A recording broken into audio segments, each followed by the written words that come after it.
বিরতির পর আবারও আপনাদের স্বাগত। এখন কলকাতায় এই মুহূর্তে সব থেকে বড় খবর, যে খবরে আমরা নজর রেখেছি, মদন মিত্র গ্রেফতার। পরিবহন মন্ত্রী মদন মিত্রকে গ্রেফতার করলো সিবিআই। আমরা এই খবরে যেমন নজর রেখেছি, তার পাশাপাশি ইতিমধ্যেই তৃণমূলের প্রতিক্রিয়া পাওয়া গেছে এবং তারা জানিয়ে দিয়েছে রাজনৈতিক প্রতিহিংসায় গ্রেফতার। এই মুহূর্তে আমাদের সঙ্গে টেলিফোন লাইনে রয়েছেন বিধানসভার প্রাক্তন অধ্যক্ষ হাসিম আব্দুল হালিম। হালিম সাহেব, ইতিমধ্যেই যেটা বলা হয়েছে তৃণমূলের তরফ থেকে হুঁশিয়ারি দিয়ে বিধানসভায় নিন্দা প্রস্তাব আনার, আইন কি বলছে এক্ষেত্রে? আচ্ছা, এটা তো ইনকোয়ারি হচ্ছে সুপ্রিম কোর্টের ডাইরেকশনের উপরে। আব্দুল মান্নান বলে সুপ্রিম কোর্টে মামলা করেছিল, তারপর সুপ্রিম কোর্ট একটা রায় দেয় কি সিবিআই ইনকোয়ারি করবে।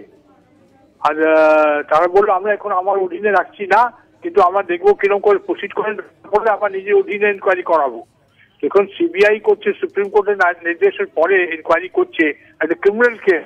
তারা এভিডেন্স পাচ্ছে কি পাচ্ছে না পাচ্ছে তো কোর্ট বিচার করবে। এর মধ্যে নিন্দা প্রস্তাবের কি আছে?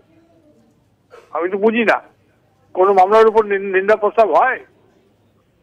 আইন অনুযায়ী মামলা তো, বিধানসভা তো সংবিধান অনুযায়ী, বিধানসভা তো সংবিধানের বাইরে না।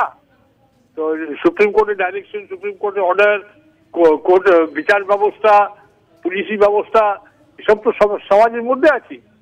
এর উপর এরকম কোনো নিন্দা প্রস্তাব আনা যায় না, আনা উচিত না। তৃণমূল কি নিন্দা প্রস্তাব আনতে পারে আদৌ? না, নিন্দা প্রস্তাব আনা যায় না।